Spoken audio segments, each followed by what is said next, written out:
Hi, welcome to another episode of Have Camera Will Travel. This is me, Jake, and instead of me usually telling about my adventures, I want to do something different, and I'm actually going to review one of my friend's photo books because I'm basically here about promoting my own photo book, but I do need inspiration, and I do have a bunch of amazing friends that have made books before me, but I do have one book that's on Afghanistan. But this book, Afghanistanism, made by Joel Van Houdt, he was a good friend of mine that I knew back in Afghanistan in the early days, in the early 2010s. Um, and yeah, we were a whole bunch of wild misfit photojournalists, making our careers basically in Afghanistan. One, because Afghanistan's cheap, and and the war was ongoing, and there was a lot of interest in what was happening there and why. And Joel's book is amazing. It's really just a whole bunch of street photography,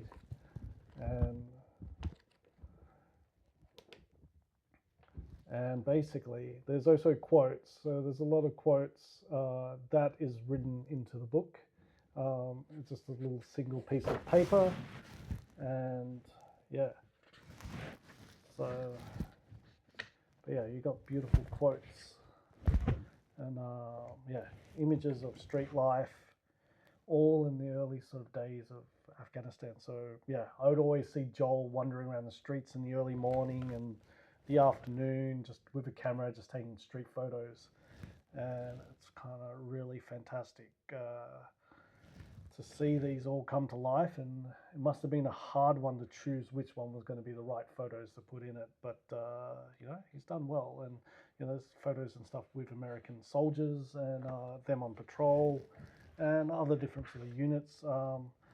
One of the quotes that I wanted to sort of call out and say, read out, that he put in there was something that was said by Captain Prince Harry, the Prince of the UK.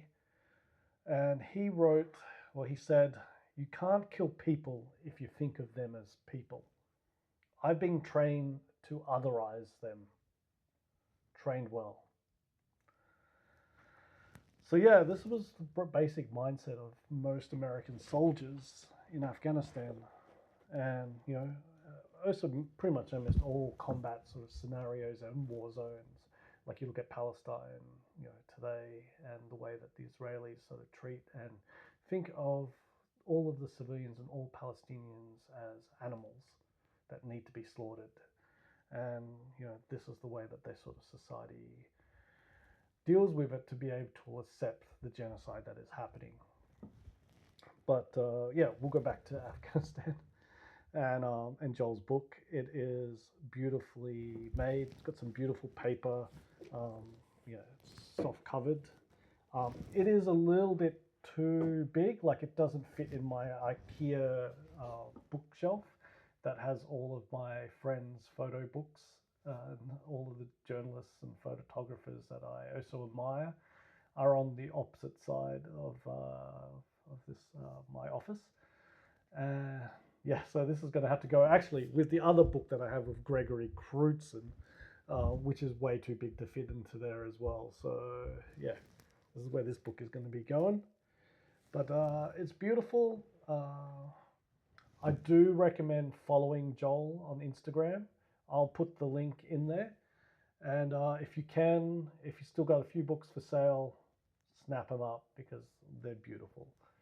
And yeah, I learned a lot from his print and his way. So he used Kickstarter to be able to fund his book.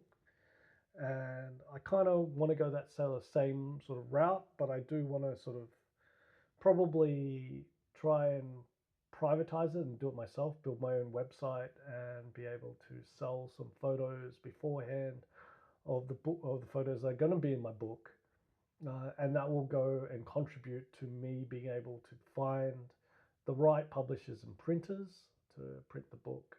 But I want to print it, the book, and publish the book myself and privately own the book, because what I've learned from the last book is, and it being published, was never really saw anything out of it. It's really been difficult to sort of be in touch with the publisher, and so yeah, the best thing I could say is just do it myself. Anyway,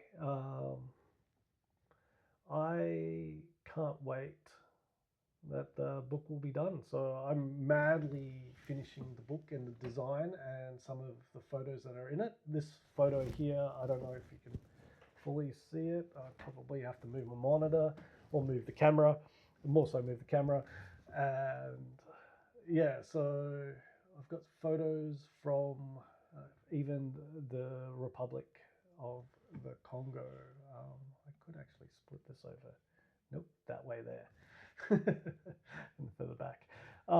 Yeah, so I will be looking at getting this book done soon. So yeah, um, I'm very excited, and I am mumbling my way through the rest of this end bit. So I'm either going to edit it or we're just going to cut down short. So, but thank you very much for being a patron of Substack and following my journey and learning a little bit about myself and the stories that I will be telling. So there's heaps more stories in the book, and yeah, not everything that I do have pictures of, but I show off my equipment and my gear and everything that I did to survive the many years, and then obviously coming back home to live in Australia, and finally having my daughter Mia come and visit me. That's the end of the book, our road trip together, and yeah, it's been an interesting 20 something years, covering war and conflict and adventures, and I'm really looking forward to sharing it. So once again, thank you for following me.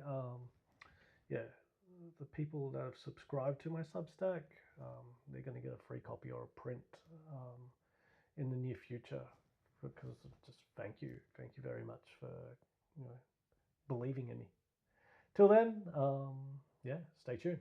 I'll try and do some more and more. But yeah, also I am looking for people to interview and talk and discuss about some topics that are happening in Afghanistan or Syria or Ukraine or wherever it's happening in the world, so people can have a little bit more understanding what's going on. Okay, till then, tune in.